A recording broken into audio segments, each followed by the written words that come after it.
시가서 이제 마무리하고 있고요. 시가서 구약성경은 크게 이제 5가지 장르가 있죠. 율법서, 그건 뭐 토라, 이렇게 토라, 그죠? 창세기, 출애굽기, 레위기, 민수기, 신명기까지 율법서죠. 그리고 역사서.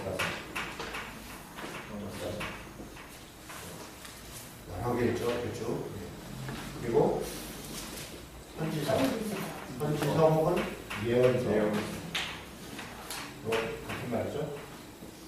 율법서, 역사서, 선지서, 그리고 시가서. 또 뭐가 있을까요? 뭐가 있었죠? 뭐 빠졌나? 4가지가 그래요, 그죠? 네. 그 중에 우리가 여기까지 다 공부를 했고요. 네, 시가서 5권. 시가서 5권은 이제 욥기, 시편, 잠언, 전도서, 아가서. 욥기는 족장 시대라고 말씀드렸었죠. 네. 아브라함, 이삭, 야곱 이럴 때 이제 배경이 있고요.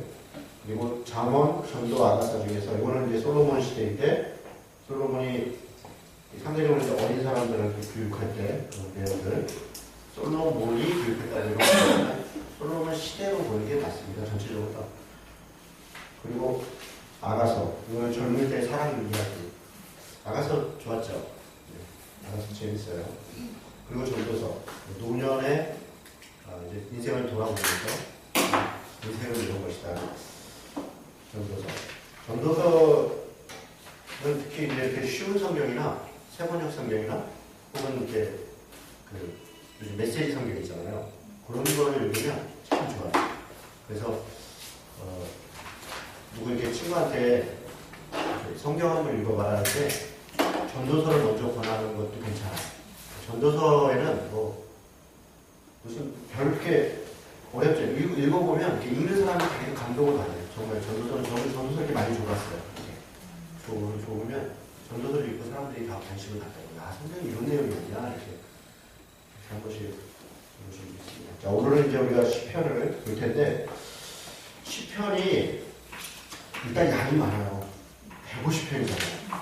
그래서 이거를 제가 한 편 한 편 이렇게 쭉 공부를 하면 시편만 가지고도 한 학기, 1년 내내도 할 얘기가 많아요. 그리고 시편은요, 이 구약성경 전체 내용을 다 가지고 있어요. 시편 안에는 율법도 있고요. 조금 이따 더 이제 구체적으로 얘기할 텐데, 시편 안에는 율법도 있고, 또 시편 안에 역사도 있고요. 또 창조 이야기도 있고, 또 뭐 기타 이런 여러 가지 것들이 성경의 전체적 내용이 다 시라고 하는 형식으로 다양한 형식으로 다 포함되어 있는 게 시편이에요. 그래서 시편만 150편까지 이렇게 잘 공부를 해도 성경 전체 내용을 충분히 이해할 수 있어요. 그리고 신약 성경에서 구약 성경을 인용할 때 가장 많이 하는 게 시편입니다. 그 다음에 이사야서고요. 그러니까 시편을 가장 많이 신약 성경에 인용을 했다는 것은 신약 백성들이 시편을 많이 알고 있었다는 거예요. 시편을 중요하게 생각했고, 왜 그랬냐면 모든 예식과 무슨 제사와 이럴 때 노래를 하잖아요. 그게 시편이에요. 그러니까 시편에 있는 것들이 그냥 시 따로 노래 따로가 아니라 우리도 누가 시 써놓은 거에다가 곡 붙이면 그게 찬송가가 되고 찬양이 되고 그렇잖아요. 그러니까 당시에 어떤 행사를 할 때 특히 역대기에 보면 다윗이 이렇게 제사 제도를 만들어요. 그래서 노래하는 자, 찬양하는 자, 기타 이렇게 여러 가지 이렇게 성전하는 이런 부류들을 다 정리를 하는데 그때 이제 찬양단도 만들고 찬양에 대한 여러 가지 것들을 만들어요. 그 찬양단들이 불렀던 노래가 시편입니다. 그래서 이 시편 안에는 여러 가지 악상 기호들이 있어요. 지금은 그걸 잘 이해가 안 되는 악상 기호들이에요. 그냥 신학자들이 연구를 해봐서 이게 악상 기호인가 보다 이렇게. 우리는 지금 안간테리, 포르테리, 이렇게 그런 얘기를 하잖아요. 리타르단도니, 그러면 점점 빠르기니, 빠르기니, 느리기니, 여기서는 이렇게 탁탁 끊어서, 그걸 뭐라 그래요? 스타카토라는 그런 거 이렇게 찍혀 있으면, 탁탁 이렇게 불러라, 이런 거잖아요. 그런 식으로, 여기 나오는 어떤 언어들이 그런 악상 기호들이니까, 노래를 부를 때, 혹은 시를 읽을 때, 그런 이제 변화를 주라고 하는 것들이에요. 그래서 근데 지금은 정확히는 잘 몰라요. 그게 어떤 것인지 잘 모릅니다. 그런데 그런 것이다 이런 느낌들은 가지고 연구를 많이 해놨어요. 자, 오늘 시편을 불러볼 텐데 시편이라는 말 자체가 이제 이 히브리어로는 테일림이래요. 테일림인데 테일림이란 말이 사실 찬양의 노래거든요. 우리 시편 145편을 보고 있습니다. 시편 145편을 보면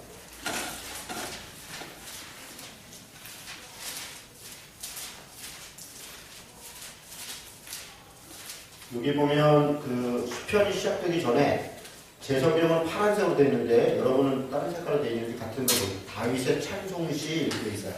보이세요? 네. 이때 이 찬송이 테일림이에요. 테일림, 찬양. 그러니까 이 다윗의 찬송시라고 하는 건 요게 유일해요.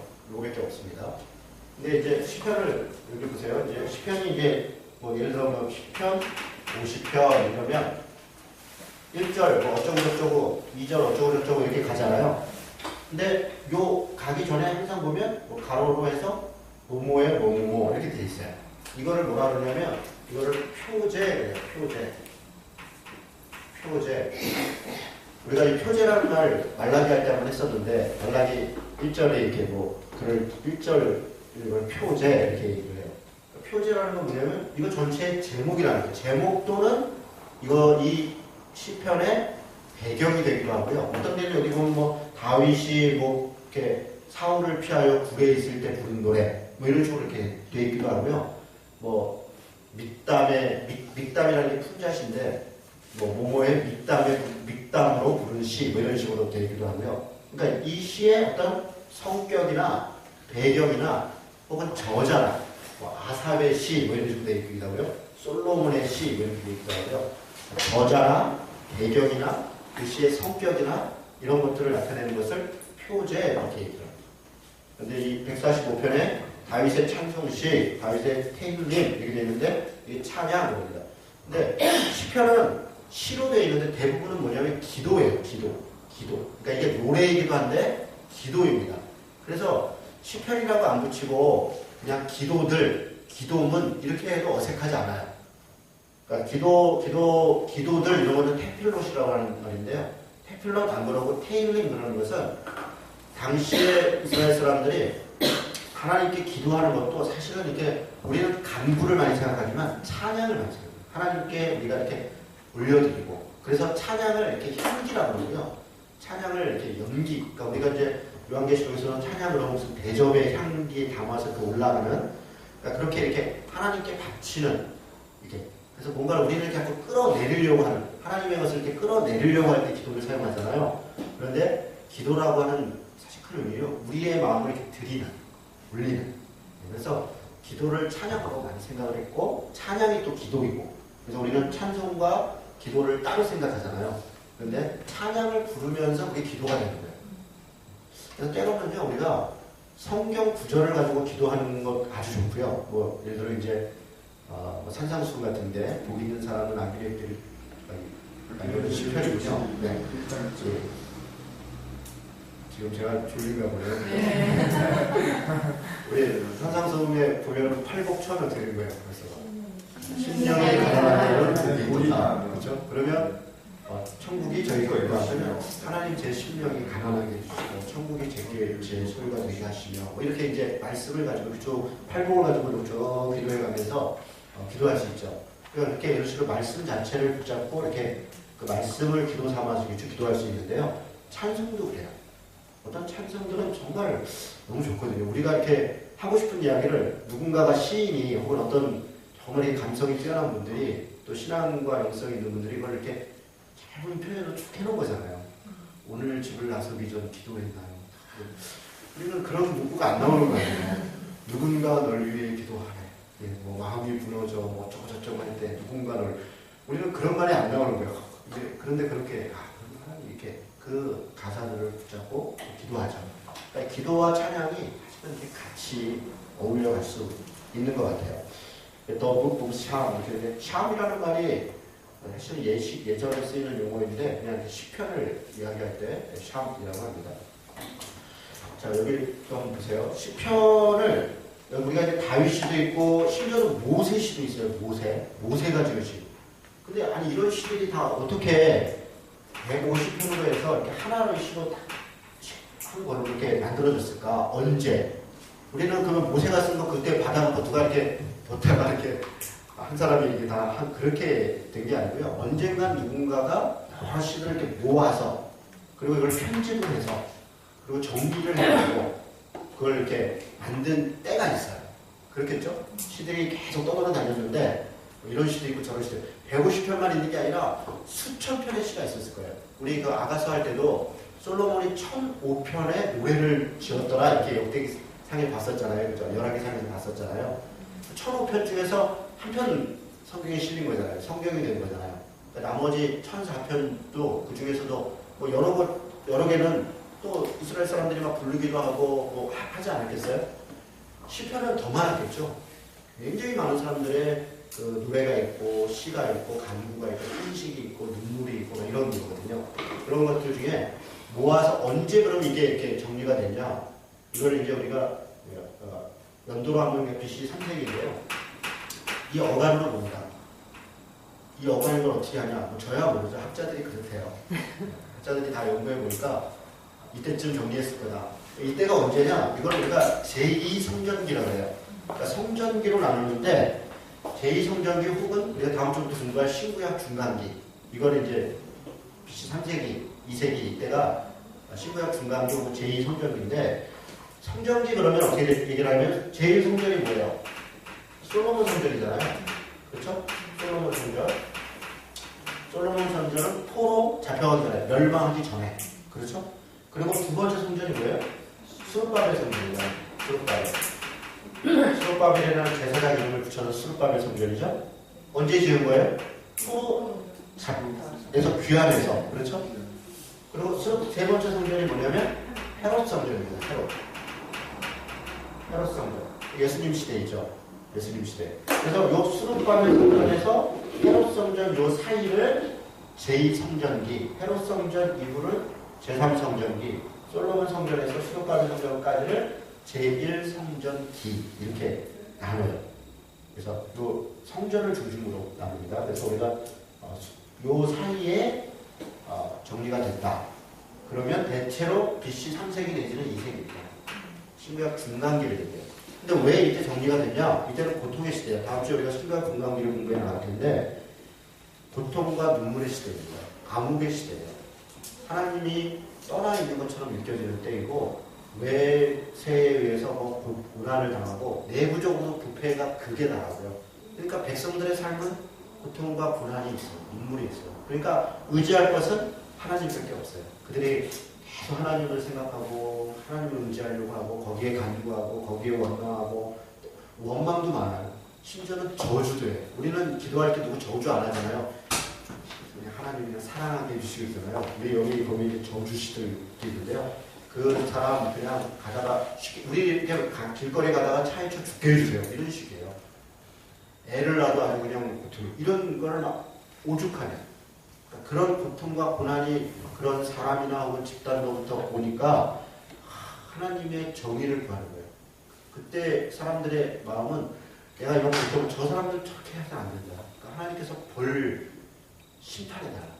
이런 이제 것을 노래로 하고 기도로 하고 그런 것들이 많이 있어요. 그런 것들을 정리하면서 당시 시대의 사람들한테 시편을 통해서 뭐냐면 용기를 주고 싶은 거예요. 믿음을 주고 싶은 것이고 간구를 통해서 하나님을 바라볼 수 있게 하고 그런 정리들을 하는 내용들이 시편의 내용들입니다. 그래서 쭉 보시면 이제 나중에 그런 내용이 있구나. 우리는 한 편 한 편 공부하니까 이 전체를 훑어보지도 않고 한 편 한 편 이렇게 보니까 이런 전체 문장을 잘 모르는 경우가 많은데요. 이렇게 전체를 이렇게 보면 이게 이해가 됩니다. 자, 그 다음에 본격적으로 이제 구성 살펴보기 전에 대체적으로 이제 개인의 시 같은 것들이 있어요. 개인이 하나님께 탄식하거나 개인이 하나님께 감사하거나 개인이 하나님을 찬양하거나 이런 식이에요. 그런데 가만히 보면 그것도 꼭 개인만의 것은 아니에요.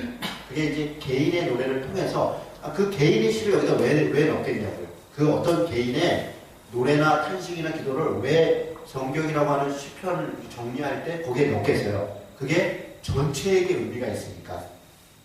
무슨 말인지 이해가 되세요? 개인의 기도이지만 그게 다른 사람에게도 해당이 되는 거예요. 다른 어떤 것들에 또 비유가 되는 것이고 간구가 되는 것이고 그러니까 넣은 거예요. 그래서 이걸 어떤 개인의 기도, 누구의 찬양 이렇게만 보는 게 아니라 이 시대 사람들의 눈물, 이 시대 사람들의 간구 이렇게 공동체적인 그런 적용들이 있어요. 그래서 시편의 모든 기도와 모든 찬양 이 내용들은 사실은 다 공동체적이에요. 전부 다 그런 내용들을 가지고 있습니다. 자, 시편은 총 5권으로 되어 있어요. 이게 무슨 얘기예요? 시편은 한 권인데 150편 한 권인데 왜 5권? 여러분 오늘 뭐 이미 알고 계신 분도 계시겠지만 시편 안에 이미 권수가 구별되어 있어요. 한번 볼까요? 1편에서 41편인데 41편을 한번 펴보세요. 41편 41편 끄트머리하고 42편 사이에 뭐라고 되어 있어요? 제2권 이렇게 되어 있죠. 이렇게 구분되어 있어요. 총 5권까지 1권, 2권, 3권, 4권, 5권 이렇게 어떤 그 형식이나 어떤 내용이나 어떤 흐름에 따라서 권별로 묶어놨어요. 그런데 그 권을 마무리할 때 이제 전체 권을 마무리한다는 특징을 어떻게 했냐면 1권 41편 뒤에 보면 13절이거든요. 13절 같이 한번 읽어볼까요? 자, 시작.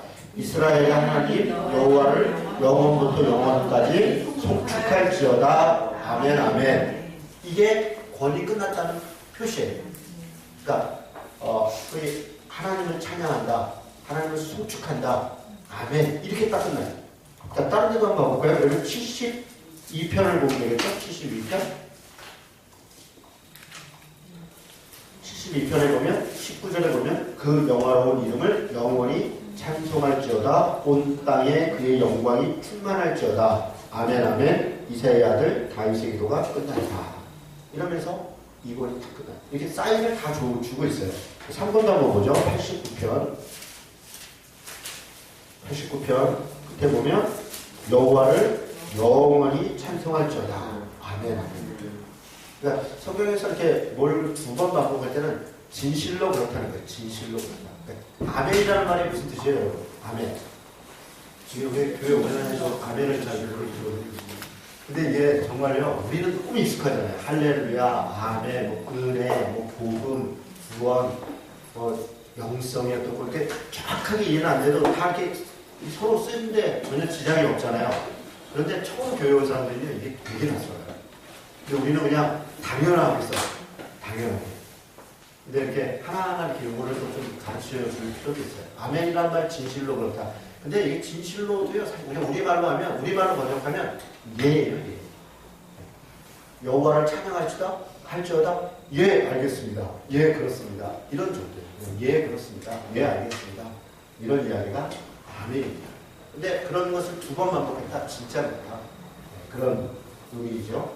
자, 그 다음에는 106편이네요. 106편 한번 볼까요?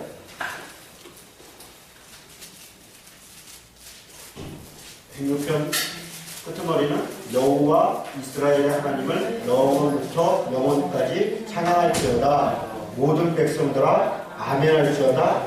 할렐루야. 여러분 우리는 할렐루야 되게 익숙한데요. 이 할렐루야라는 말이 시편 외에 나오는 게 제가 알기로는 없어요. 어디 그런 생각나는 거 있나요?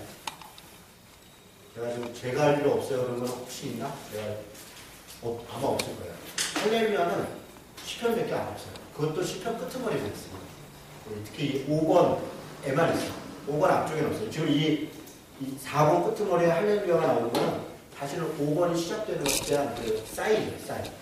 그러니까 할렐루야라는 말이 무슨 뜻인지 아시죠? 할렐루야. 하나님을 찬양하라. 하나님을 찬양하라. 원래 발음상으로는 이제 어떤 데는 할렐루야, 어떤 데는 알렐루야 그래요.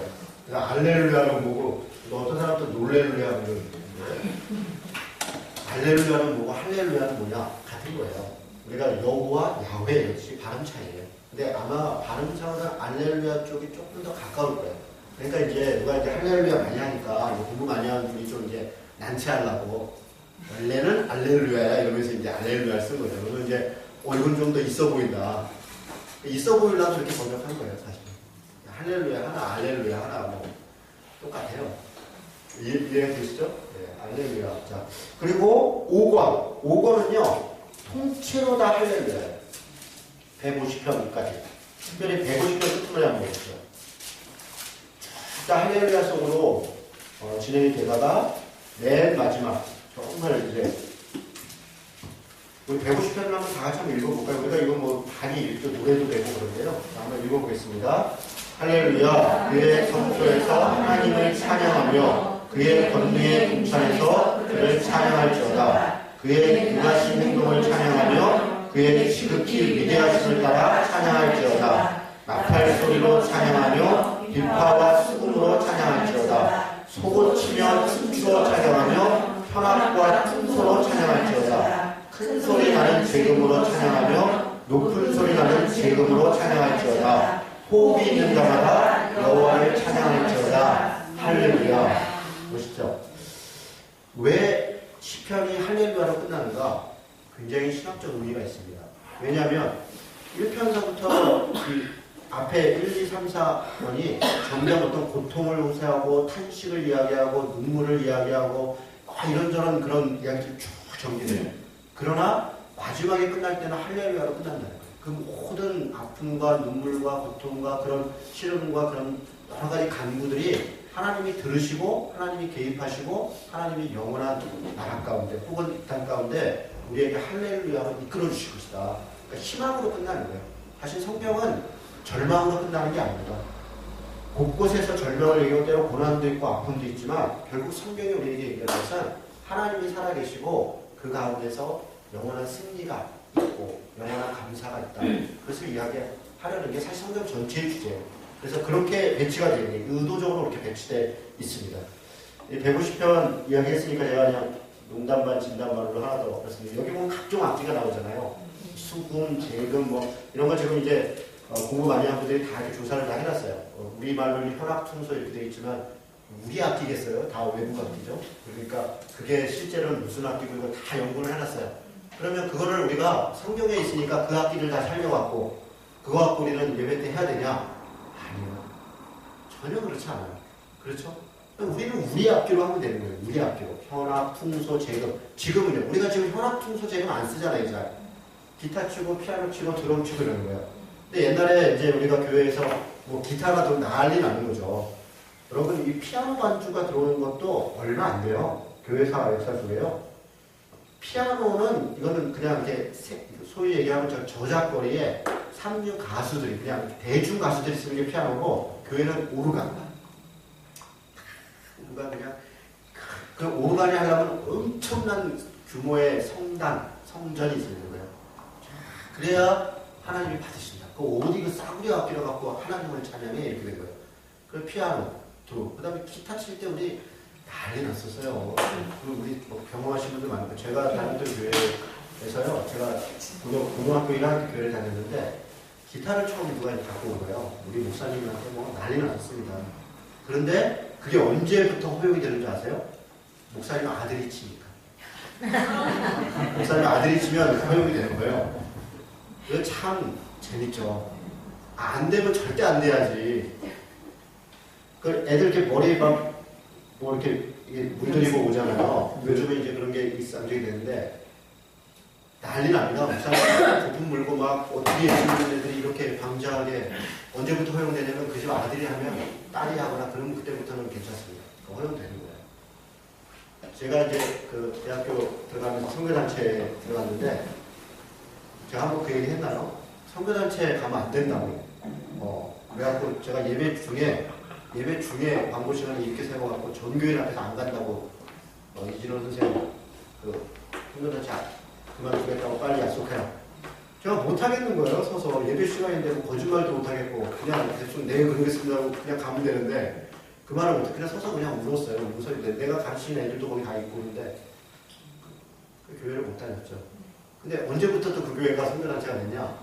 제가 가르치는 아이인데 그때 이제 대학 1학년 때 걔가 중2였는데 얼마 후에 걔가 이제 대학교에 가서 걔도 선교단체에 들어갔어요. 그때부터 소명이 되는 거죠.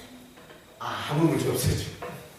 이게 얼마나 웃겨요. 그러니까 이게 소위 교리라고 하는 거, 교회에서 이래야 된다라고 하는 게 사실은 귀에 걸면 귀 걸리고 코에 걸면 코 걸리는 게 너무 많아요. 그러니까 본질이 아닌 것에 대해서 목사나 누구 몇 사람의 취향이에요. 혹은 자기 해석이에요. 그걸 그냥 강요해요. 여러분 주일날은 그런 얘기까지 하면 또 너무 퍼진다. 이 정도만 하고 이제 정리를 하겠습니다. 주일날은 정장을 입어야 되니까 그냥 편하게 입고 와도 되니까 어떠세요? 편하게 입어도 되죠? 정장을 또 입는 것도 우리가 그거 어떻게 하느냐? 알아서 하면 되는 거죠. 네. 그거는 개인이 선택할 문제이지 교회가 이래야 된다 저래야 된다 이렇게 할 이유가 없는 거예요. 그런데 문제는 이제 목사님이 앞에서 설명 중에 교회는 거룩한 곳이다. 그렇죠? 교회는 거룩한 곳이다. 하나님을 만나는 곳입니다. 그런데 우리가 어떻게 함부로 하고 갑니까? 우리 다 하면 입고 와야 돼요. 왜? 하나님은 어떨지 몰라도 목사님이 입으라는데 안 입으면 대적하는 것 같잖아요. 괜히 쌈나는 거지. 그 뭐 붙어보자는 거지 뭐 그런 거. 그게 안 되는 거야. 그래서 그 다음에 갑자기 목사님 생각이 바뀌어서 편하게 입어도 되잖아. 이런 것도 편하게 입고 있는 거예요. 누구 생각이에요? 목사님 생각이에요. 그게 아무것도 아닌데 그렇게 어떤 율법 이런 찬양 마찬가지예요. 우리는 요즘 뭐 옛날에 뭐 찬양 때문에 주민들이 굉장히 힘들어요. 그 문화적 그 다양성. 물론 어른들은 자신들의 시대에 문화가 있죠. 자기 노래가 있죠. 요즘 저는 진짜 애들 걸그룹 뭐 이런 거 일단 못 알아듣겠어요. 저는 일단 못 알아듣겠어요. 제가 우리 애가 일단 듣고 그래서 나도 한번 들어보려고 이렇게 근데 못 알아듣겠어요. 저는 서태지까지는 내가 알아들었는데 그 외에도 몇 명도 알아들었는데 요즘 잘 못 알아듣겠어요. 네 맞아요. 맞습니다. 그런데 뭐 어떡하겠어요. 듣는 거를. 그게 뭐 그거는 선택의 문제지 그게 절대적 문제는 아닌 거예요. 그래서 그런 부분에서 조금 관대할 수 있어야 좀 관대하고 나와 좀 다르다고 해서 그것을 이렇게 하지 않는. 그러니까 우리가 죄를 이 척결하고 우리 안에서 죄를 이렇게 없애는 문제와 문화적 다양성을 존중하는 것과 이거를 잘 구분할 필요가 있습니다. 시편 150편 하다가 볼게요. 다시 돌아가겠습니다. 지금 첫 번째 뭘 얘기를 했냐면 시편은 5권으로 냈다. 이 얘기를 한 겁니다. 그래서 이 탈무드에 이런 말이 있어요. 거기 한번 읽어볼까요? 여러분 보신 말 강의 안에 다시 읽어봅시다. 시작. 이스라엘 백성은 하나님으로부터 5권의 율법을 받고 하나님께 5권의 찬양을 드렸다. 멋있는 말이죠. 5권의 율법이 뭐예요? 토라, 율법책. 창세기, 출애굽기, 레위기, 민수기, 신명기. 이걸 왜 5권으로 시편을 구분해 놓느냐? 의도적으로 이랬다는 거예요. 의도적으로. 하나님께서 5권의 율법을 물론 그 5권이 각각의 다른 내용의 율법은 아니에요. 그렇죠? 전체적으로 보면 레위기가 중심이고 레위기를 재편한 거고 다 그런 거잖아요. 그런데 5권의 시편을 통해서 하나님이 우리에게 5권의 말씀을 주셨다면 우리는 그것을 살아가면서 그 감사와 찬양과 간구에 5권을 하나님께 드렸다. 이런 표현이라는 거예요. 그래서 일부러 이렇게 맞춘 거예요. 이건 지어낸 게 아니라 실제 그래요. 실제 그런 의도로 시편을 5권으로 한 겁니다. 아까 말씀드린 것처럼 4권 모두 송명, 찬양 혹은 할렐루야, 뭐 아멘 이런 걸로 끝나고 150편은 전체의 송명인 거예요. 끝나는 거예요. 송명이라는 말이 끝난다는 거잖아요. 그렇죠? 그리고 자 1, 2편을 좀 잘 보셔야 되는데 이 표제가 없어요. 아까 제가 표제 설명했죠? 앞에 이렇게 표제가 있는 표제가 없는 시편이 몇 개 있긴 한데 1, 2편은 이 1편과 시편 2편은 사실은 시편 150편 전체의 표제 혹은 서론이에요. 이 전체를 다 설명하는 거예요. 그래서 지금 1, 2편을 제가 좀 자세히 좀 보려고 해요. 내용이 뭔가. 여러분 1, 2편을 잘 이해하면 시편 전체 내용이 일단 기본적으로 이해가 되고 그 안에 다 포함이 되고 사실은 시편 1, 2편 내용이 결국은 성경 전체의 내용이에요. 그걸 요약했다 봐도 과언이 아니에요. 자, 어떤 내용인가? 여러분들 1편이 우리가 많이 외우기도 하는데 복 있는 사람은 악인들의 꾀를 따르지 아니하며 죄인들의 길에 서지 아니하며 오만한 자의 자리에 앉지 아니하고. 자, 그런데 1편 1절에 복 있는 사람은 이것은 사실은 이게 아슈레라는 말인데요. 이게 복되도다 이렇게 되는 거예요. 복되도다. 그러니까 복되도다 이렇게 선언하는 거예요. 복되도다 악인의 꾀를 따르지 않는 사람이요 이렇게 되는 거예요. 복되도다 이렇게. 그러니까 팔복에서 그 신약성경에 산상수훈에서 팔복이 심령이 가난한 자는 복이 있다 있잖아요. 원래는 복되도다 심령이 가난한 자는. 이렇게 돼요. 복되도다 심령이 가난한 자 그는 천국을 갖게 될 것이다. 이렇게 되는 거예요. 천국을 소유했다 이렇게 됩니다.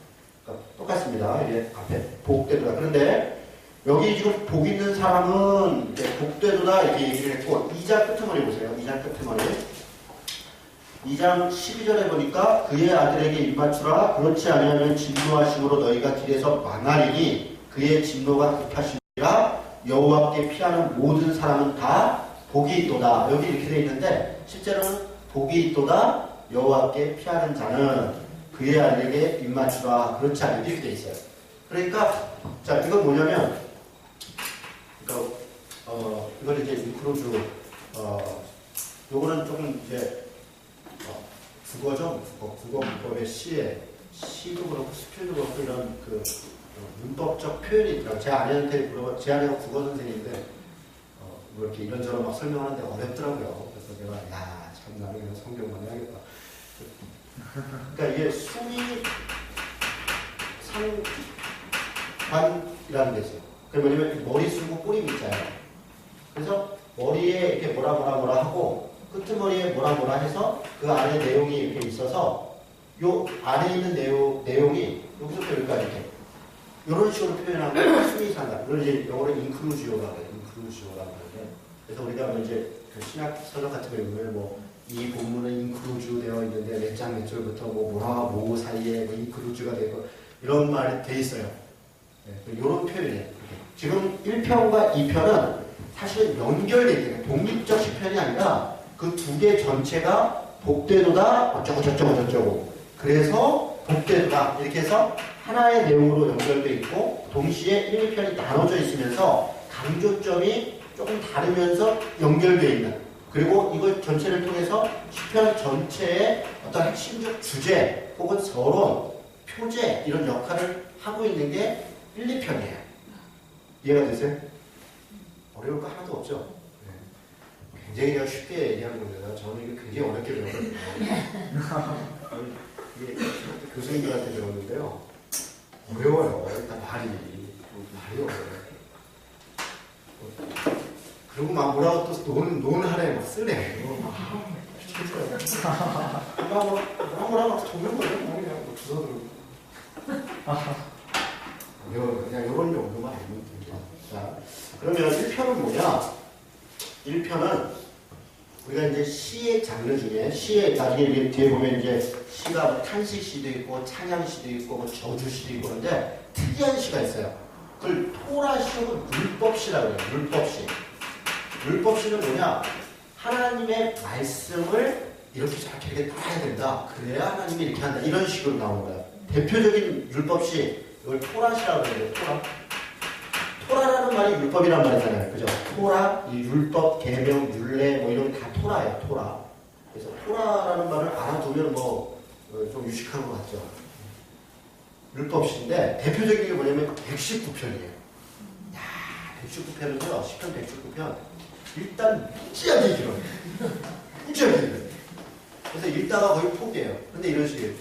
주의 말씀은 내 말에 드니오 내 길에 비칩니다. 하나님의 말씀은 송이 뿔바다. 그러니까 말씀에 대해서 주의 말씀이 어쩌고 구의 율법이 어쩌고. 근데 그때 그 말씀이라는 말은 다 토라예요. 그러니까 우리가 생각하는 성경 전체 말씀이 아니라 구약이든 신약이든 말씀이라고 표현하는 건 다 토라입니다. 사실은 다 내일기예요. 그러니까 우리는 이 상상이 안 와요. 우리 내일기 읽다 거의 졸든가 포기하든가 거의 뭐 신앙을 포기할까는 고민하잖아요. 내일기 읽다 보면 이게 진짜 이게 정말 이거 믿어야 돼. 이게 뭐야 도대체. 그런데 구약의 백성들, 신약의 백성들은 그 레위기가 내 입에 꿀과 같이 달다. 그게 내 길의 빛이다. 이게 레위기예요. 사실 나머지는 다 설명이에요. 그에 대한 주변 설명들. 희한하죠. 그러니까 왜 그렇습니까? 하나님으로부터 받은 건데 내가 어떻게 하나님을 만나고 내가 어떻게 하나님 백성 되고 내가 어떻게 하나님 백성답게 살고 이런 규정들이 있다. 규정들. 그러니까 그렇게 사는 것, 그렇게 만나는 게 하나님과의 관계이고 그러니까 그게 자기 안에 율법 규례가 되고 그게 감사가 되고 은혜가 되고 그런 것이죠. 그런 얘기가. 그래서 이건 율법시 119편 무지하게 길어요. 그리고 그 시적으로는 이제 이 히브리어가요 알파벳이 22개예요. 22개. 뭐 알레프서부터 해서 쫙 해서 오메가까지 22개인데 이거를 갖다가 알렉으로 딱 해놓고서 어쩌고 이 A로 시작되는 영어로 얘기하면 우리는 기업으로 시작되는 뭐 가나 땅은 어쩌고 저쩌고 나가 뒤지라고 그랬는데 다 먹으라고 그랬는데 뭐 랄랄랄라 뭐 이런 식으로 그냥 쭉 해서 다시 반복 이거를 22번을 22번 반복 22번 하는 게 시편 119편 그렇게 운율에 따라서 그렇게 해요. 근데 시편에 그런 게 많아요. 그런 식의 기록됩니다. 그러니까 의도적으로 썼다는 거죠. 의도적으로 맞춰서. 그러니까 마치 우리 옛날에 한식 이렇게 뭐라 그래요? 우리 차집사님 아실 것 같은데 시조 지을 때 이렇게 운율이 있잖아요. 뭐뭐 댓글 사사 뭐 조금을 그런 식으로 이렇게 다 있다 그래요. 근데 그런가 보다. 에레미야 애가가 이렇게 되어 있습니다. 에레미야 애가가 이 22장 알파벳으로 이렇게 고통을 거둔 그 시예요. 에레미야 애가가 통째로 다 시입니다. 이렇게 되어 있어요. 우리 성경으로 읽으면 이런 느낌이 안 나죠. 그리고 또 꼭 나야 되는 것도 아니에요. 어쨌든 자 그러면 율법시이고 그럼 이 편은 뭐냐? 이 편은 지혜시라는 1편은 율법시고 제가 이 얘기를 길게 하는 이유가 있습니다. 다른 거는 안 볼 거기 때문에요. 지혜시예요. 이 편은 뭐가 지혜냐? 그런데 특이한 게 있어요. 이 편에는 이게 지혜시 또 다른 말로 이걸 군왕시라고 하는데 왕의 등급같이 마치 72편 같은 경우도 군왕시인데 군왕시가 몇 개 있습니다. 그러니까 왕이 이렇게 등극할 때 왕은 이래야 된다. 왕은 저래야 된다. 이렇게 노래하는 그런 이야기들이 있어요. 그러면 뭐냐면 군왕이 갖춰야 될 지혜가 뭐냐? 이런 얘기를 하는 게 시편 2편이에요. 그리고 1편은 율법을 어떻게 해야 되냐. 그래서 거기에 제가 이제 결론같이 얘기를 해놨어요. 토라, 율법과 지혜라는 말이 호크마인데 호크마라는 말 많이 들어갔죠. 호크마의 가르침. 그러니까 삶은 율법과 경건한 지혜에 순종하는 것이다. 어떤 삶이? 믿는 자의 삶이. 그러니까 결국 믿는 자의 삶이라는 것은 율법과 하나님의 말씀과 하나님으로부터 오는 지혜에 순종하는 거예요. 근데 사실 이 지혜는 성령으로 대체해도 됩니다. 어쨌든 그 여호와의 기름 부은 자를 의지하는 것이다. 왜냐하면 2장 끝에 보면 그의 아들에게 입맞추라 그렇지 아니하면 진노하심이 너희가 길에서 망하리니 그의 진노가 급하심이라. 그의 아들에게 그러니까 메시아를 대해서 이야기를 하고 그에게 순종하는 것이 지혜다. 그러니까 하나님을 순종하고 이 땅까지 하나님의 아들 메시아 그리스도를 따르는 것이 지혜다라고 이야기하는 게 1편의 이야기입니다. 그게 지혜다. 그래서 여호와 우리가 여호와를 경외한다. 하나님을 경외해야 된다라는 게 뭐냐? 두 가지라는 거예요. 하나는 그의 말씀을 따르는 것이고 그의 율법을 그의 가르침을 따르는 것이고 또 하나는 그의 지혜에 순종하는 것이다. 그의 지혜. 근데 이 지혜는 두 가지로 보는 거예요. 하나는 성령과 예수 그리스도의 십자가 그리고 성령의 인도하심. 이게 사실 성경 내용이 다 아닙니까? 그게 다예요. 네. 그런 이야기를 하는 게 1편과 2편입니다. 자, 1편, 2편은 한번 읽어보도록 하겠습니다. 제가 읽으면서 설명하겠습니다. 복 있는 사람은 악인들의 꾀를 따르지 아니하고 죄인들의 길에 서지 아니하고 오만한 자의 자리에 앉지 아니하고 오직 여호와의 율법을 즐거워하여 그의 율법을 주야로 묵상하는 자로다. 여러분들 이 묵상이라는 말이 하가라는 말인데요.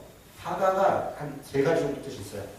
으르렁거리다 이런 뜻이 있어요. 으르렁거리다. 사자가 막 그죠. 묵상하는 게 아니라 이런 게 아니라 시원한 거예요. 그 말씀이 그 삶의 가운데서 막 그리고 막 읍조리다 이런 말이 있어요. 묵상이 그냥 이렇게 우리는 묵상하면 이렇게 눈으로 이렇게 다 생각하잖아요. 근데 이게 렉시오 디비나라 그래서 이제 거룩한 성경 읽기. 이게 뭐냐면 사실 입으로 읽는 게 소리 내서 읽는 거예요. 옛날에는 성경이든 뭐 동서 복음을 막론해서 책을 읽는다 그런 것은 소리를 내서 읽거든요.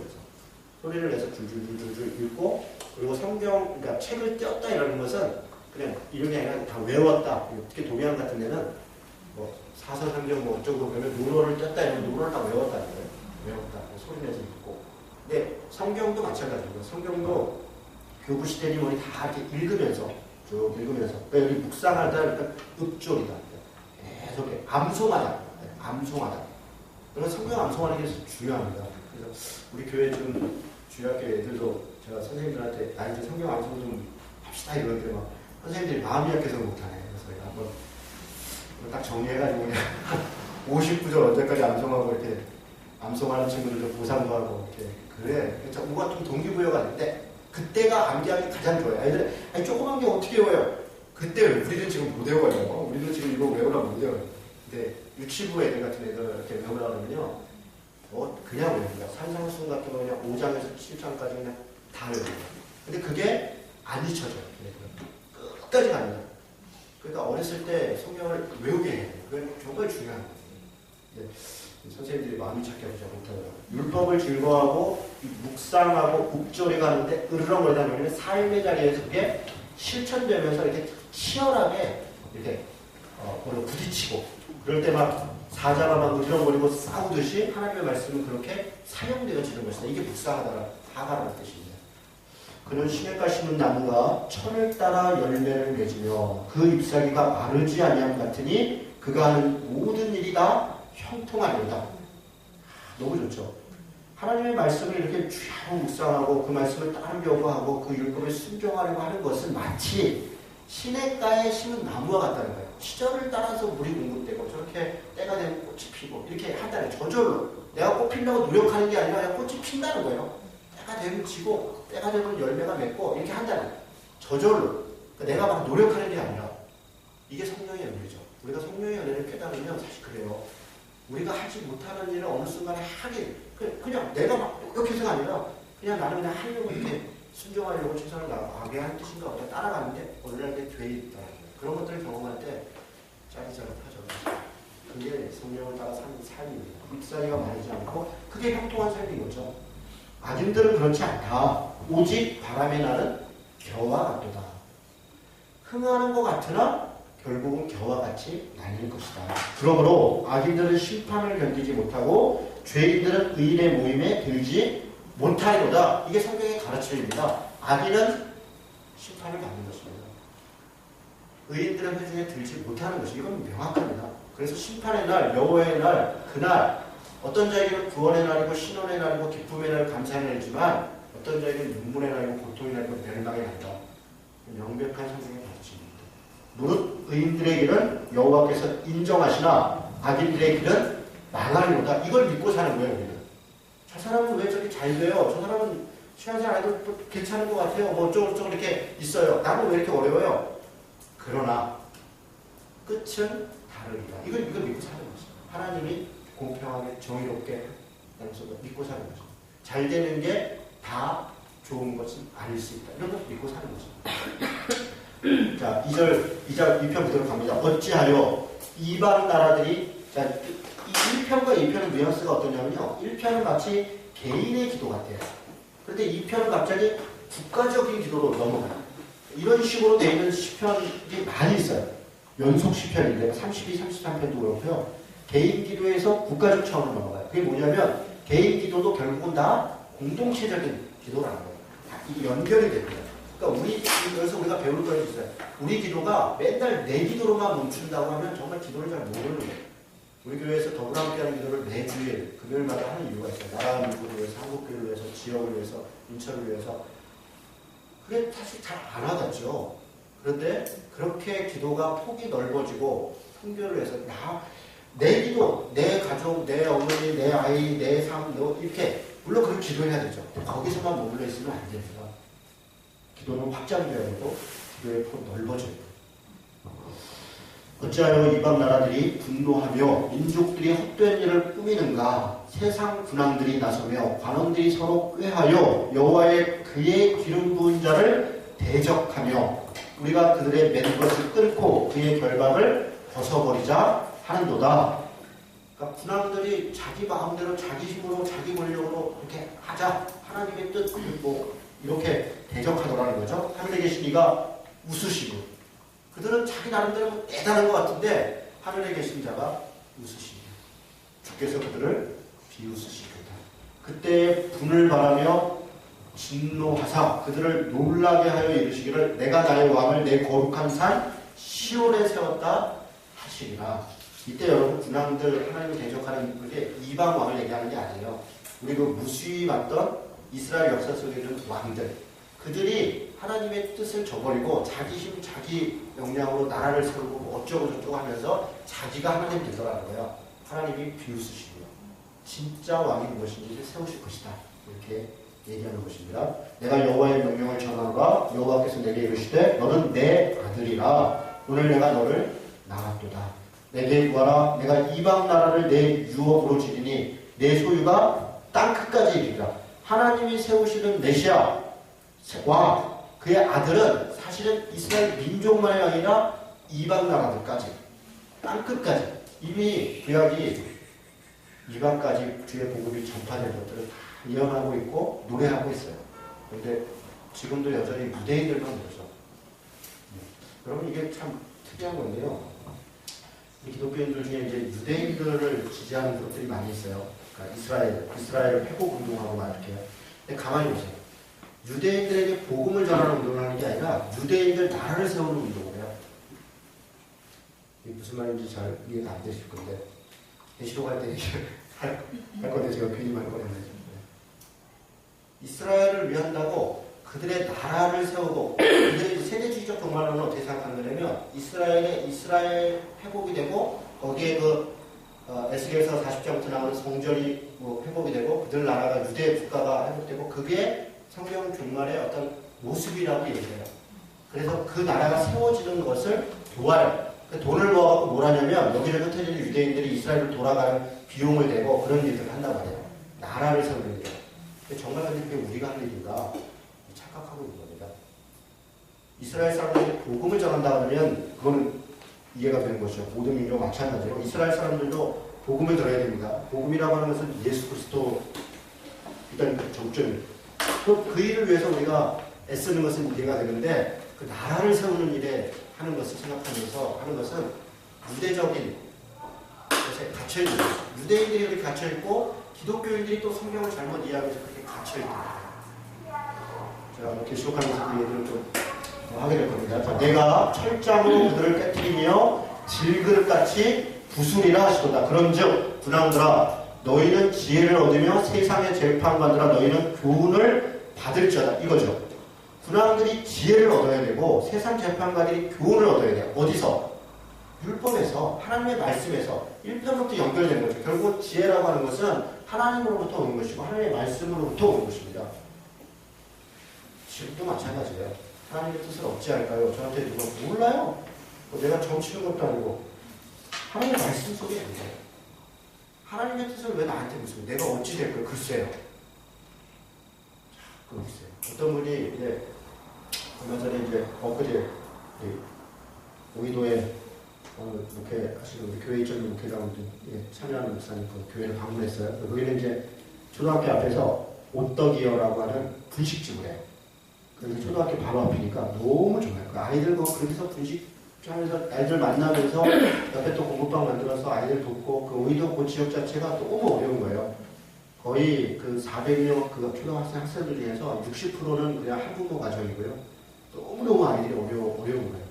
선생님들도 이제 많이 포기하고 그냥 여러 문제들이 많죠. 그 아이를 이제 떡볶이집을 하면서 그렇게 해서 이제 접촉하고 그렇게 참 귀한 사역을 하더라고요. 좀 많이 배웠고. 근데 그분이 이제 약간 부흥사 기질이 있어요. 또 은사가 있으시고 그럼 이제 집회도 하시고. 근데 이제 교회들 중에 이제 몇 분들이 이렇게 교회를 떠나면서 안타까운 얘기인데 제가 그 얘기를 듣고 참 가슴이 아프더라고요. 그러니까 인천에 국제 나사렛병원이라고 있어요. 예. 거기 원모분이 무슨 이렇게 치유도 하고 뭐 예언도 하고 뭐 어쩌고 하나 봐요. 그분한테 가서 이제 우리 목사님은 2% 부족하다 이거예요. 거기 갔더니 더 세다. 그냥 뭐 쪽집게라는 거예요. 그냥. 내용도 들어보니까 뭐 별것도 아니던데 사실은. 그러면서 이제 이렇게 그런 얘기를 하는데 제가 보니까 참 이게 한심한 거예요. 한심한 거. 하나님의 뜻을 무슨 성경 말씀을 갖고 어떻고 이렇게 그걸 쪽집게 무슨 무당도 아니고 그런 일들이 지금 우리 안에 벌어지고 있는 것이 참 안타깝다. 여러분 성경에 예언, 성경에 누구 개인의 미래를 예언할 그런 거 없어요. 진짜 어쩌다가 예를 들어 이제 엘리사가 누가 그 장군 중에 하나가 이 곡식이 막 비용이 오르니까 이제 곧 내릴 거다, 전쟁에 일 거다 그러는데 그 장군이 막 그게 되겠냐 하니까 너는 못 먹을 거다 이렇게 얘기해요. 그래서 실제로 가격이 다 떨어지는데 그 사람은 죽어요. 그런 정도. 그런 게 한두 개? 거의 뭐 몇 개 없어요, 사실은. 그렇게 개인의. 그것도 이제 하나님의 뜻을 어떤 거짓인 것에 대한 징계 이런 정도. 미가야가 이제 뭐 감옥에 있는데 그 대적했던 그 선지자에게 시디기야라고 해요. 전쟁 끝나고 때 아합도 죽을 거고 너도 죽을 거다 이렇게 그런 정도. 다 찾아봐야 뭐 손가락도 꼽히지도 않아요. 개인 예언한 게 없어요. 다 하나님의 말씀을 지키지 않으면 이렇게 된다라고 하는 국가적 차원의 이야기이고 어떤 전체.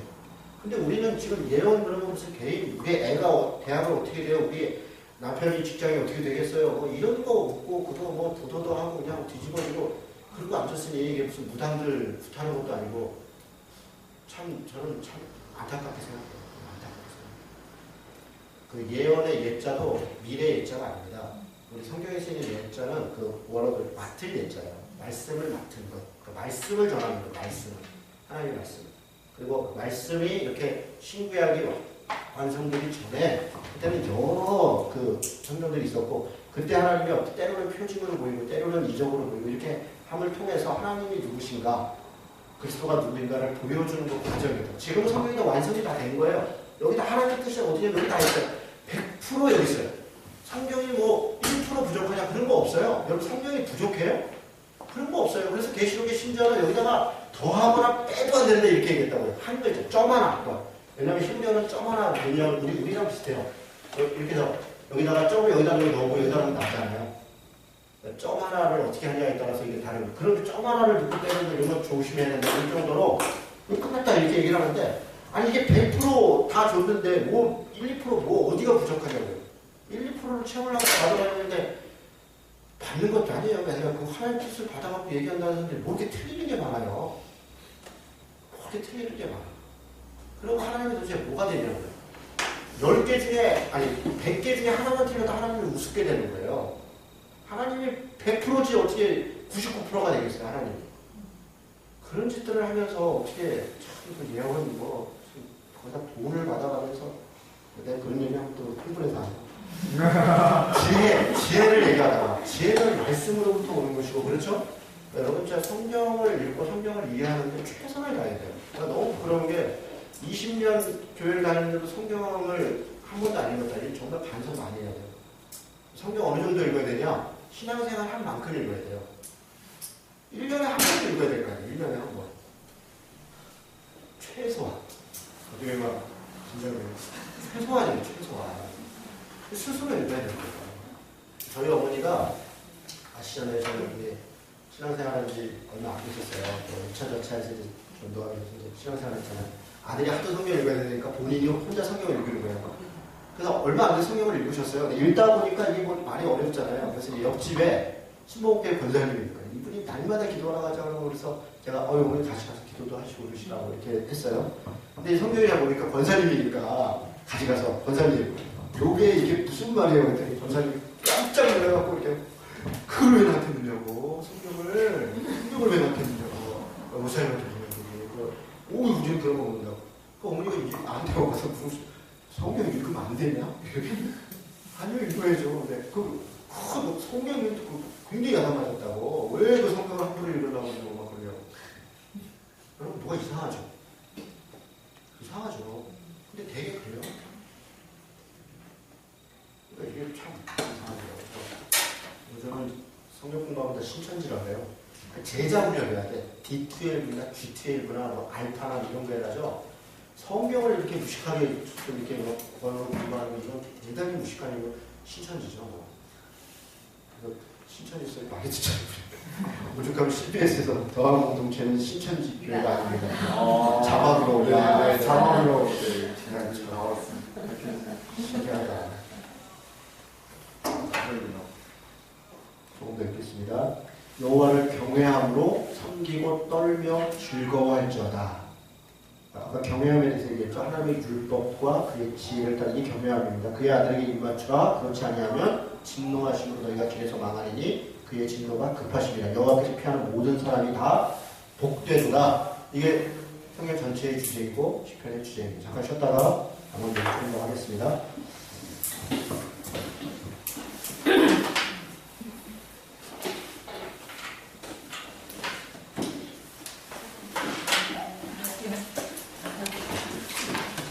네, 기본 내용을 제가 한번 정리를 해봤는데요.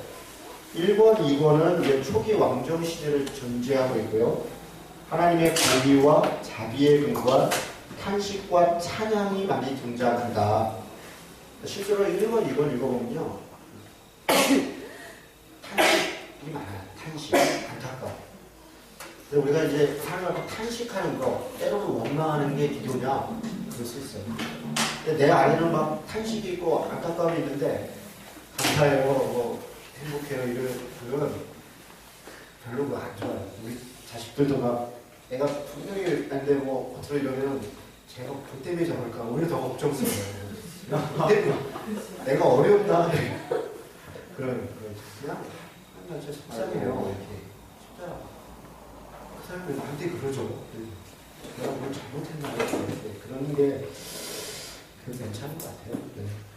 그런 이야기도 좀 있고요. 그리고 이제 제목이 없는 시 1, 2편, 아까 뭐 10편, 33, 43, 71편 있는데 시편은 9편하고 사실은 같은 거예요. 같은 연속 이어져 있어요. 9편, 10편 읽어보면 연결돼 있어요.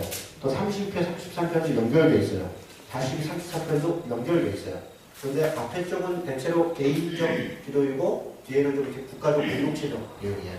그래서 약간 인위적으로 좀 이렇게 나눠져 있는데 아마 이게 150편을 맞추려고 좀 인위적으로 편집을 이렇게 한 것 같아요. 뭔가 이렇게 편집하는 사람들이 의도적으로 편수를 맞추는 흔적들이 좀 있어요. 그리고 71편은 70편이 서로 70편, 71편, 73편이 거의 같은 시예요. 다 연결돼요.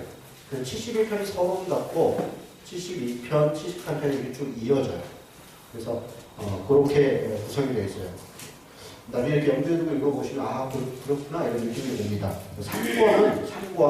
3권은 이제 73편부터 89편까지인데 예루살렘이 함락된 후에 포로기에 대한 비통함을 탄식하는 내용들로 주로 구성되어 있어요. 아삽과 고라 이렇게 있는데요. 누군지는 잘 몰라요. 뒤에 이제 저자를 보시면 아삽 있고 고라 있는데 고라는 성전 찬양대 일원인 것 같다 이렇게 그렇게 봐요. 근데 실제 아삽과 고라가 누구냐는 잘 모릅니다. 그렇게 해서 그래서 이 바벨론의 포로 잡혀가 또 어떤 비통함, 그 안타까움 이런 것들을 막 토로하는 그런 시들이 많이 있어요. 반면 4권은요 여호와의 진정한 통치를 찬양하는 그러니까 약간 회복되는 그런 이야기들이 많이 있습니다. 하나님이 이스라엘 거처가 되심을 상기하는 모세의 시, 여호와의 왕권을 찬양하는 시, 그 왕권 시, 왕의 찬양 이런 시가 많아요. 대표적인 시가 100편 같잖아요. 그런 시들이 여호와의 왕 되심을 그러니까 그들의 처지는 비록 포로가 잡혀있고 원통하고 안타까우나 그러나 여호와는 여전히 살아계시고 이스라엘뿐 아니라 전 세계 인류를 이끄시고 있다. 이런 고백들이 나오는 거예요. 계속 그런 식의 고백들이 많이 있어요. 흩어진 포로를 모아달라 호소하고 그리고 마지막 5권은 주로 포로된 자를 모으신 것을 전제로 해서 회복을 전제로 해서 찬양과 감사의 시로 그렇게 구성이 되어져 있습니다. 자, 저자 얘기를 조금 하려고 그러는데요. 우리가 이제 다윗시 그럴 때, 다윗시. 이게 사실은 중요할 수도 있고 안 중요할 수도 있는데, 그냥 우리같이 평범하게 성경이 있는 사람한테는 그렇게 안 중요해요. 다윗이라면 다윗이 썼나보다 그러면 되죠, 뭐. 근데 이제 학자들한테는 이게 또 되게 중요해요. 이게 진짜 다윗이 쓴 거냐, 다윗이 안 쓴 거냐, 언제 쓴 거냐, 왜 쓴 거냐, 이런 게 학자들한테 중요해요. 그리고 그게 좋죠. 그리고 그렇게 연구하고 자꾸 해야 알려지니까. 근데 이게 이제 레 다윗이라는 건데, 레 다윗인데, 이 레라는 게 전치사예요. 전치사인데, 그러니까 포, 투, 뭐 이런 것처럼 전치사인데, 다윗의 이런 뜻도 되고요. 다윗에 의한 이런 뜻도 되고, 다윗을 위한 이런 뜻도 돼요. 다윗 시대에 그 다윗의 이런 뜻도 돼요. 그러니까 레라는 단어가 이 전치사가 그런 여러 가지 뜻을 포함하고 있어요. 그 무슨 얘기냐? 다윗이 지었을 수도 있고요. 어떤 사람이 다윗의 그 상황을 생각하면서 지었을 수도 있어요. 혹은 다윗이 왕이니까 그 시대에 누군가가 썼을 때 그 다윗 시대에 썼으니까 다윗의 시 이렇게 했을 수도 있다는 거예요. 그래서 반드시 다윗이 쓴 게 아닐 수 있다. 이렇게 얘기하면 이제 막 문자적으로 성경을 보려고 하는 분들은 막 신경을 내고 그래요. 다윗이 쓰는데 왜 다윗 씨가 아니라는 게 아니라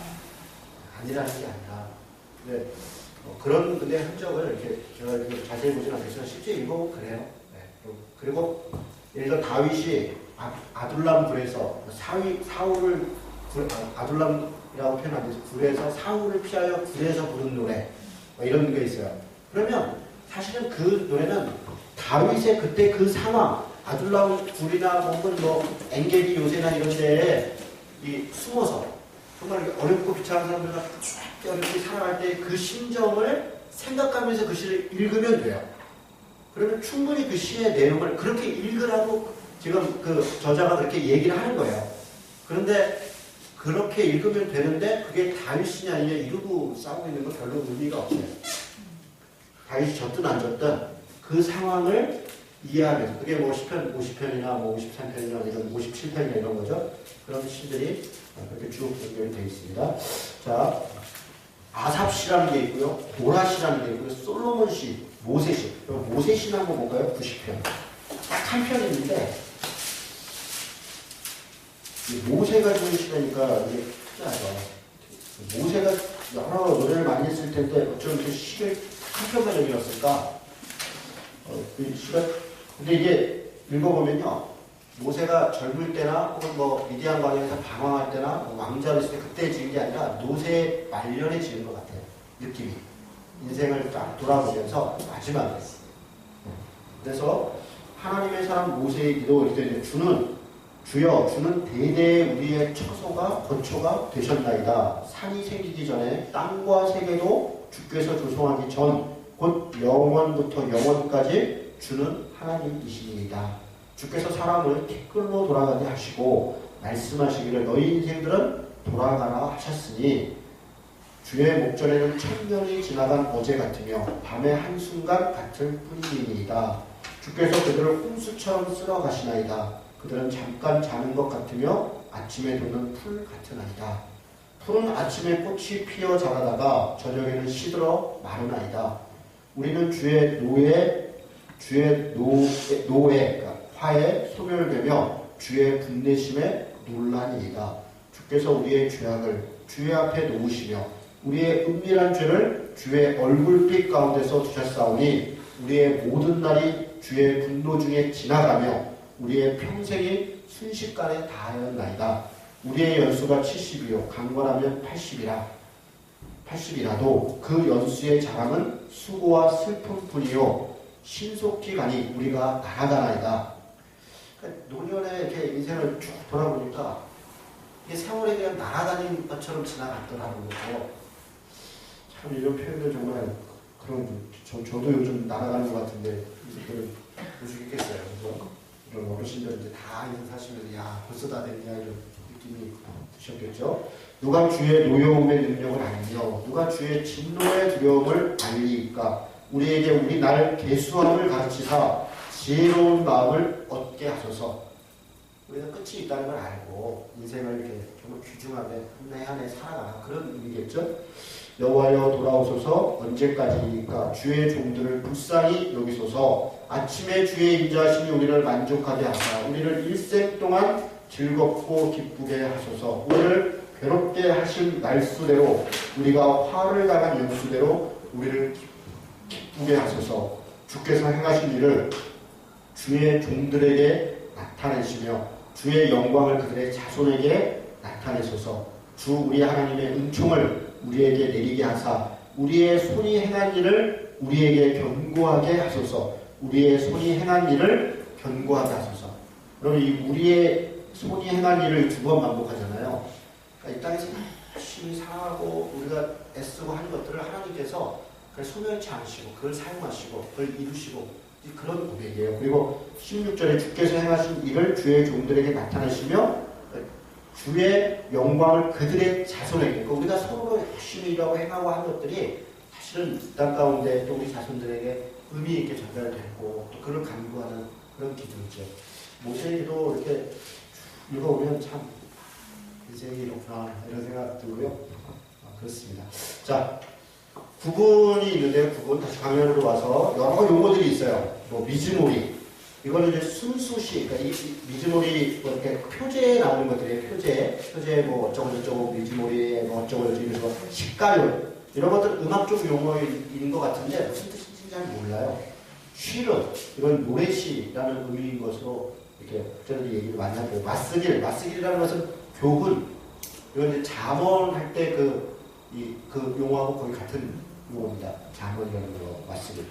명상시, 밑담, 풍자시, 태피노라, 불고시, 팽스나 찬양시, 라하지키로, 탄원시 등등등 이런 식의 그러니까 히브리 말인데 어떤 장르를 얘기하는 것 같고요. 그런 식의 이야기입니다. 형식상 탄원시, 찬양시, 지혜시, 감사예배, 민족예가 등등이 있고요. 내용상 토라시, 제왕시, 창조시, 예언시, 회계시 등등 여러 가지 것들의 종류가 있습니다.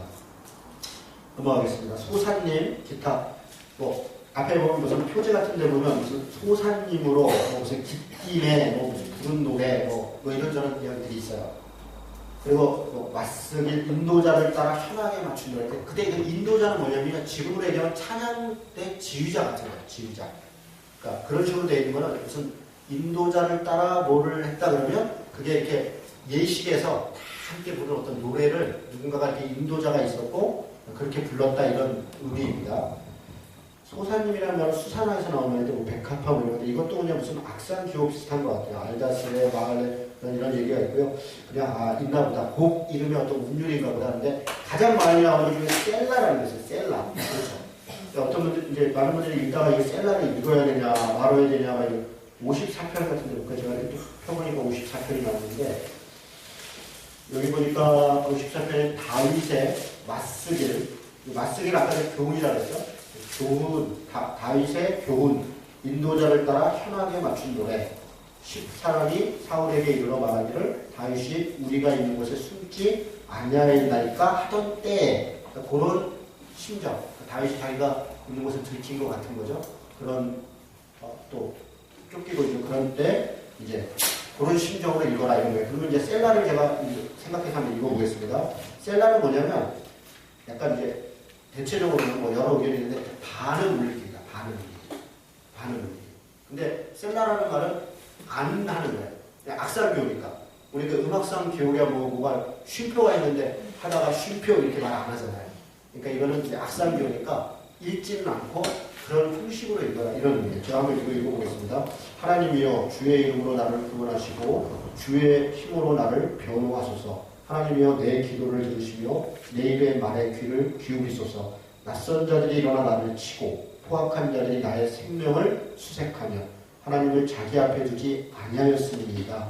하나님은 나를 돕는 이시며 주께서는 내 생명을 붙들어 주시는 이시니이다. 주께서는 내 원수에게 악으로 갚으시리니 주의 성실하심으로 그들을 멸하소서. 내가 낙헌죄로 주께 제사하리이다. 여호와여 주의 이름에 감사하오니 주의 이름으로 선하시니이다. 참으로 주께서는 모든 환난에서 나를 건지시고 내 원수가 보응받는 것을 내 눈이 똑똑하게 보게 하셨나이다. 약간 이렇게 반응만 올려도 그 앞에 부분은 하나님 내가 이렇게 어려워요 힘들어요 그런데 주께서 우리를 함께 하실 거다 이런 느낌이 딱 오잖아요. 그죠? 노래할 때도 그런 것 같아요. 약간 이렇게 셀라는 읽을 때 살짝 띄워서 이렇게 읽어주면 중간중간 셀라가 나와요. 그러면 이제 처음부터 너무 높은 소리 나고 나중에 목 내려. 그러니까 일단 보고서 셀라가 중간에 3번이구나. 그러면 이제 단계별로 그 아이유의 3단 고음으로 순서대로 7단인가요? 아이유요? 이렇게 순서대로 가셔야 됩니다. 자, 그런 정도로 보면 되겠습니다. 시편은 그런 정도로 제가 이렇게 원래 지난번 옛날에 강의할 때는 거기 1번, 2번, 3번, 4번에 옆에 있는 시들을 읽으면서 이렇게 다 내용들 쭉 설명도 하고 있었는데요. 그렇게까지는 알겠습니다. 그렇게 하면 너무 오래 걸려요. 자, 혹시 시편이든 오늘 시간이 조금 있으니까요. 시편이든 시가서든 그동안 우리 성경 공부했던 거 내용이든 평소에 어떤 신학적 주제이든 질문이거나 이렇게 하실 말씀 있으면 조금 하죠.